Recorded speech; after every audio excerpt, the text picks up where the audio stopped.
नमस्ते मित्रांनो, विषय गणित इयत्ता 10वी आणि पाठ आहे सांख्यिकी सराव संच 6.6. त्यामधील प्रश्न पहिला, एका रक्तदान शिबिरात विविध वयोगटांतील 200 व्यक्तींनी केलेले रक्तदान दिले आहे, त्यावरून वृत्तालेख काढा. तर पहा, वयोगट वर्षामध्ये दिला आहे आणि व्यक्तींची संख्या दिलेली आहे खाली. नंतर पहा, वयोगट हे 20 ते 25, त्यामध्ये व्यक्ती आहेत 80, 25 ते 30 त्यामध्ये 60, 30 ते 35 त्यामध्ये 35, 35 ते 40 त्यामध्ये 25 व्यक्ती आहेत. वृत्तालेख काढण्यासाठी व्यक्तींच्या संख्येचे रूपांतर आपल्याला 360 अंशाच्या प्रमाणात करावे लागेल, ते आपण करून घेऊ. सुरुवातीला पहा, वर्ग किंवा वयोगट वर्ष आपल्याला लिहायचे तर ते आपण लिहून घेऊ. 20 ते 25, 25 ते 30, 30 ते 35, 35 ते 40. नंतर व्यक्तींची संख्या जी दिलेली आहे तीच लिहायची. 80, 60, 35, 25 आणि ही एकूण किती इथं 200 व्यक्तींची संख्या आहे. तर केंद्रीय कोणाचं माप आपल्याला काढायचं प्रत्येकाचं. पहा, याच्यामध्ये इथं 80 आणि भागिले एकूण 80 इथं दिलेली आहे. पहा, व्यक्तींची संख्या 80 भागिले एकूण 200 गुणिले 360 हे सूत्र आहे, त्याप्रमाणे करावं लागलं बरोबर. पहा, इथं काय होईल आता, हे शून्य कटलं, हे शून्य कटलं, हे 2 वरचे शून्य आणि खालचे 2 शून्य. बे एक बे आणि बे चौक 8 म्हणजे 4 गुणिले 36, 4 गुणिले 36 बरोबर 4 सख 24, हा 4 1 2, 4 3 12 2 14 म्हणजे 144 अंश. तसंच पहा, दुसऱ्या वर्गासाठी आपल्याला तसंच बनवायचंय. तर इथं पहा, व्यक्तींची संख्या 60 आहे म्हणजे 60 भागिले 200 गुणिले 360. हे 2 शून्य कट झाले, खालचे हे 2 शून्य कट झाले. बे एक बे आणि बे त्रिक 6 म्हणजे 3 गुणिले 36. इथं पण 3 गुणिले 36, 3 सख 8 असेल, 8चा हातचा आला 1 आणि 3 त्रिक 9 1 10 म्हणजे 108 अंश. तसंच पहा, इथं 35 व्यक्तींची संख्या आहे, त्याला 35 भागिले 200 गुणिले 360. यामध्ये पहा, आता हे शून्य, हे एक शून्य कटलं, हा एक शून्य कटला आणि 5 ने दोन्ही बाजूला आपण या अंशाला छेदाला 5 7 35 आणि 5 चौक 20. परत ह्या 4 ने ह्या 36 ला भागलं, 4 1 4 आणि 4 9 36 म्हणजे 7 गुणिले 9 राहिले. इथं 7 गुणिले 9 कॅल्क्युलेशन करून घ्यावं आणि 7 9 63 अंश. नंतर पहा, इथं 25 आहे व्यक्तींची संख्या, मग 25/200 गुणिले 360. हे शून्य, हे पहा 25 1 25 आणि 25 8 हे 200 म्हणजे जर 8 ने आपण 360 ला भागलं तर पहा 8 चौक 32, नंतर 8 चौक 32, 32 आणि 4 36 40 झाली, 8 हा 45 म्हणजे 45 अंश. अशा प्रकारे ह्या डिग्रीची बेरीज ही 360 अंश येते आणि इथं हे एकूण व्यक्तींची संख्या जी आहे ती पण किती आहे 200 येते. तर आता या माहितीवरून, या केंद्रीय कोनावरून आपण वृत्तालेख काढूया. सुरुवातीला कंपासच्या सहाय्याने एक वर्तुळ काढून घ्यायचे. त्याला काही त्रिज्या किती सेंटीमीटर घ्यावी असं काही प्रमाण नाही, तर एक प्रमाणबद्ध वर्तुळ काढा. वर्तुळ काढल्यानंतर पहा, त्याचा वर्तुळ केंद्र आणि परिघावरील कोणताही बिंदू याला जोडून आपण एक त्रिज्या काढू. पहा, इथं आम्ही त्रिज्या काढलेली आहे. इथं एक त्रिज्या वडली, केंद्र आणि एक बिंदू यावरून एक काय काढली आपण त्रिज्या काढलेली आहे. नंतर कोन मापक घ्यायचं आणि कोन मापक इथं बरोबर या वर्तुळ केंद्रात बरोबर जोडायचं. आपल्याला कोन मोजायचं आहे ना. तर पहा, 144 अंश आहे ना. पहिला जे 20 ते 25 वयोगट आहे त्यासाठी किती आहे 144 अंश आपल्याला आहे केंद्रीय कोन. तर पहा, आपण इकडून मोजणार आहोत या डायरेक्शननी, तर आपल्याला या डायरेक्शनचे अंक घ्यावे लागतील. हे पहा, ही कोन मापकात वरचे दिलेली आहेत.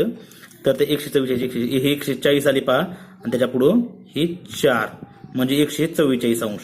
पहा, बरोबर हे बिंदू आपण इथे ठेवला आणि पट्टीच्या साह्याने वर्तुळ केंद्र आणि तो बिंदू असा बरोबर मॅच करून घ्यायचा आहे. मॅच केल्यानंतर ही अशी रेषा आपल्याला इथं एक त्रिज्या काढायची आहे वर्तुळाला, आणखी एक. म्हणजे इथं 20 ते 25 वर्ष वयोगट असं लिहायचं आहे आणि इथे 144 अंश. यानंतरचा जो गट आहे तो पहा 108 अंशाचा आहे.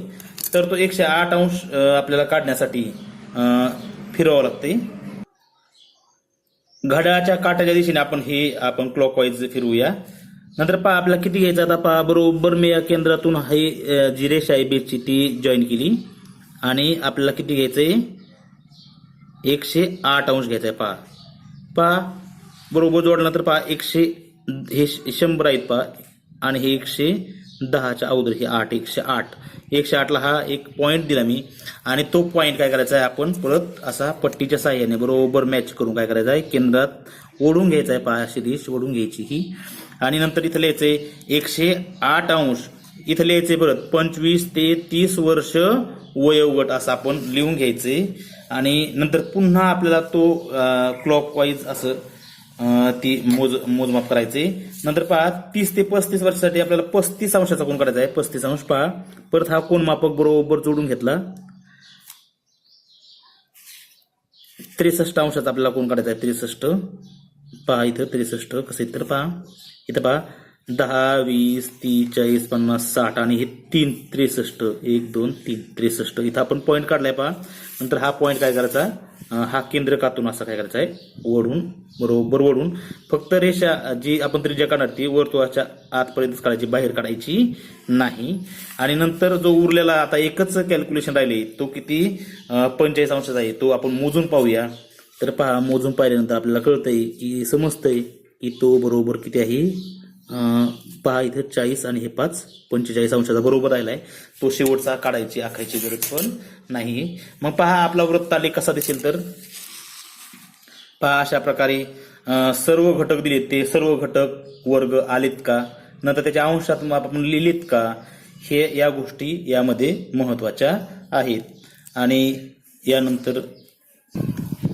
यामधील उदाहरण 5 एका गावातील विविध व्यावसायिकांचे प्रमाण दर्शवणारा वृत्तालेख शेजारच्या या आकृती नंबर 6.13 मध्ये दिला आहे त्यावरून खालील प्रश्नांची उत्तरे लिहा पहा पहिला प्रश्न एकूण व्यावसायिकांची संख्या 10,000 असल्यास बांधकाम क्षेत्रात किती व्यावसायिक आहेत पहा बांधकाम क्षेत्रामध्ये किती 72 अंश आहे इथं 72 अंश बांधकामाचा तर आपण हा पहिला प्रश्न सुरुवातीला सोडून घेऊया यामध्ये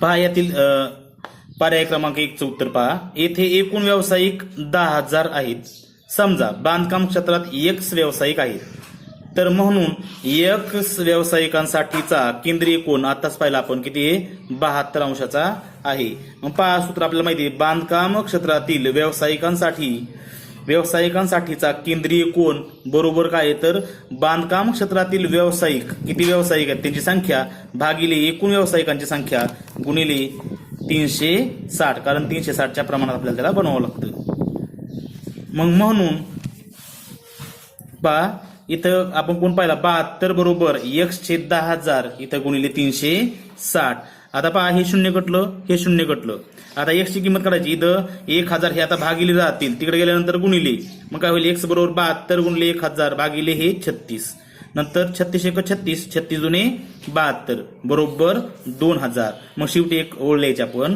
की बांधकाम क्षेत्रातील व्यावसायिक किंवा व्यावसायिकांची संख्या बरोबर 2000 पहा त्यातील दुसरा प्रश्न प्रशासन क्षेत्रात किती व्यावसायिक कार्यरत आहेत पहा प्रशासन क्षेत्र त्याचा केंद्रीय कोन किती पहा 36 अंशाचा इथं दाखवलेला आहे आता आपण हे समजा प्रशासन क्षेत्रात Y व्यावसायिक आहेत आपण Y मानलं इथं म्हणून Y व्यावसायिकांसाठीचा केंद्रीय कोन आताच पाहिला आपण 36 अंशाचा आहे मग पहा सूत्र काय होईल प्रशासन क्षेत्रातील व्यावसायिकांसाठीचा केंद्रीय कोन बरोबर प्रशासन क्षेत्रातील व्यावसायिक छेद एकूण व्यावसायिक गुणिले 360 आपण त्या किमती ठेवूया म्हणजे 36 बरोबर Y/10,000 गुणिले 360 हे 00 कटलं नंतर पहा कसं होईल तर Y बरोबर हे Y बरोबर इथं पहा हे 36 हे 1000 इथं कसे इथं छेदस्थानी तिकडे गेले अंशस्थानी म्हणजे 36 गुणिले 1000 आणि हे छेदस्थानी हे इथं गुणले 36 इथं तिकडे गेल्यानंतर छेदस्थानी 36 जातील 36 गेट कॅन्सल बरोबर 1000 म्हणजे प्रशासन क्षेत्रातील व्यावसायिक बरोबर 1000 तिसरा प्रश्न पहा याच्यातला उत्पादन क्षेत्रात किती टक्के व्यावसायिक आहेत पहा उत्पादन क्षेत्रातील इथं केंद्रीय कोन किती उत्पादन क्षेत्रातल्या व्यावसायिकांचा तो 90 अंश आहे पहा इथं 3 क्रमांक द्यायचा समजा उत्पादन क्षेत्रात Z व्यावसायिक आहेत मग काय होईल, झेड व्यावसायिकांसाठीचा केंद्रीय कोन आताच आपण पाहिलं किती आहे, 90 अंश आहे. म्हणून झेड साठीचा केंद्रीय कोन बरोबर झेड भागिले एकूण व्यावसायिक गुणिले 360. मग पहा इथं झेड साठीचा केंद्रीय कोन 90 होता, 90 बरोबर झेड भागिले 10,000 गुणिले 360. पहा 110 इथं काय झालं आहे, कटलं आहे. नंतर पहा झेड बरोबर, आता झेड हे इथं आपल्याला किंमत काढायची झेडची, त्याच्यामुळे झेड अगोदर लिहिली. नंतर हे पहा 1000 इथं छेदस्थानी, तिकडे गेल्यानंतर अंशस्थानी म्हणजे 90 गुणिले 1000 भागिले हे 36 जातील. नंतर पहा 8 आणि ह्या 90ला आणि 36ला आपण भाग देऊ. 18 2 36 आणि 18 पंचे 90. इथं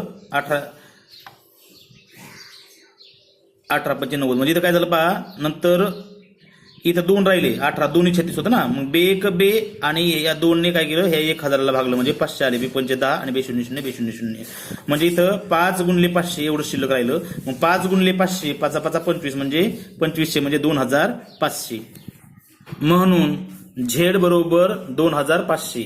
उत्पादन क्षेत्रातील व्यावसायिकांची टक्केवारी आपल्याला विचारलेली आहे, मग ती टक्केवारी काढूया आपण. बरोबर पहा इथं 2500 भागिले 10,000 गुणिले 100 त्याचं शतमानात रूपांतर करायचे. म्हणजे पहा हे 2 शून्य आणि हे 2 शून्य असे 4 शून्य कटले आणि 25 1 25 म्हणजे 25%. म्हणजे पहा इथे एक वाक्य लिहायचं शेवटी. म्हणून उत्पादन क्षेत्रातील व्यावसायिक बरोबर 25%. धन्यवाद.